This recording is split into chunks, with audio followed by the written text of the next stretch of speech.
नमस्कार मित्र मैत्रिणींनो, रंकाळा परिसरातच कोल्हापूरचा इतिहास आणि संस्कृती दर्शवणारी ही स्वराज्याचं स्वप्न पूर्ण नावाची सुंदर भिंतीचित्रांची भिंत लक्ष वेधून घेते. चला तर मग पुढे. हे बघा, रंकाळ्याच्या पाठीमागे उभी आहे ही ऐतिहासिक शालिनी पॅलेसची वास्तू. काळ्या आणि इटालियन संगमरवरी दगडामध्ये बांधलेली ही भव्य वास्तू आणि हा उंच घड्याळाचा मनोरा, इथली नक्षीदार वास्तुकला खरोखरच पाहत राहावी अशीच आहे. हे पहा, संध्याकाळच्या वेळी रंकाळ्याच्या पाण्यात लुकलुकणारे हे दिवे आणि हा शांत परिसर मनाला खूपच सुखद वाटतो. पण जशी रात्र होते तशी रंकाळा चौपाटी हळूहळू सजायला आणि गजबजायला सुरुवात होते.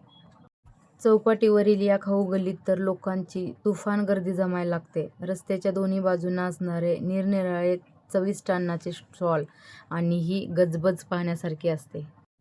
इथे फेरफटका मारताना आणि चौपाटीचा हा मूड अनुभवताना खूप मजा येते. संध्याकाळनंतर रंकाळा चौपाटीचा रंगच बदलून जातो. दिव्यांच्या या सुंदर रोषणाईत फेरफटका मारताना चारी बाजूंना असणारा माणसाचा उत्साह, खाऊ गल्लीतली गजबज आणि कोल्हापूरचा हा खराखुरा वातावरण अनुभवताना खरंच खूप मजा येते.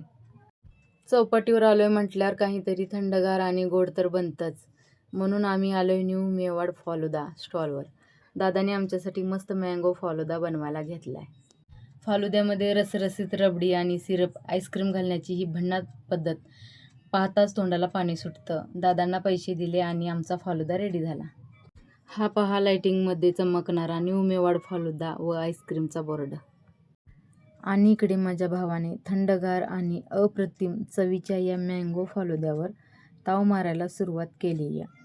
थंडगार आईस्क्रीम, घट्ट रबडी आणि रसरशीत आंब्याची ही भन्नाट चव अनुभवताना एका घोटात त्याचा सगळा थकवा पळून गेला.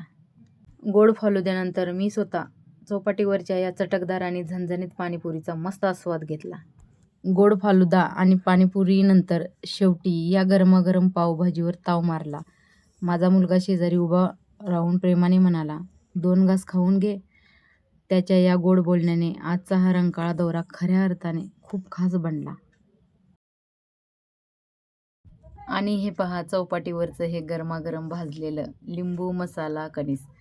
आणि पोटात शिल्लक जागा नसल्यामुळे कणीस फक्त दाखवण्यापुरतंच राहिलं, पण त्याची मजाच वेगळी असते.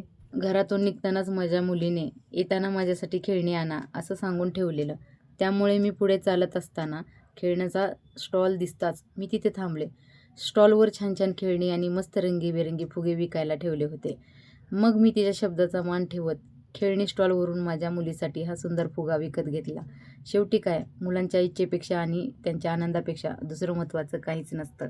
मुलीसाठी फुगा घेतल्यानंतर आम्ही रंकाळ्याच्या काठाने पुढे पुढे जाऊ लागलो.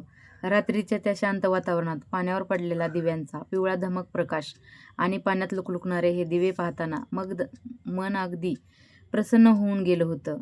रात्रीचा रंकाळा आणि तिथला गारवारा अनुभवण्याची मजा काही वेगळीच असते. मग काय, माझ्या भावालाही फोटो काढण्याची लहर आली. काठाने शांतपणे फिरत चाललो होतो.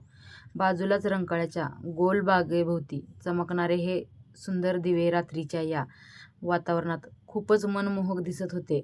असेच पुढे चालत असताना त्याने अचानक पाण्याकडे बोट दाखवला, कारण पाण्यामध्ये एक बदक पोहताना दिसला होता.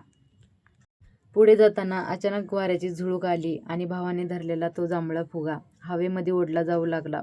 फुगा सावरतानाची ही गंमत भारी होती. आता आणि शेवटी आली रंकाळ्यावरची खमंग कोल्हापूरची भेळची बारी. ही चवदार भेळ पार्सल बांधून घेतली. आता घरी जायची वेळ झाली आहे. आता आम्ही रिक्षात बसायला चाललो, घरी जाणार आहोत. व्हिडिओ आवडला असेल तर लाईक करा, सबस्क्राईब करा आणि शेअर करायला विसरू नका. बाय बाय, काळजी घ्या.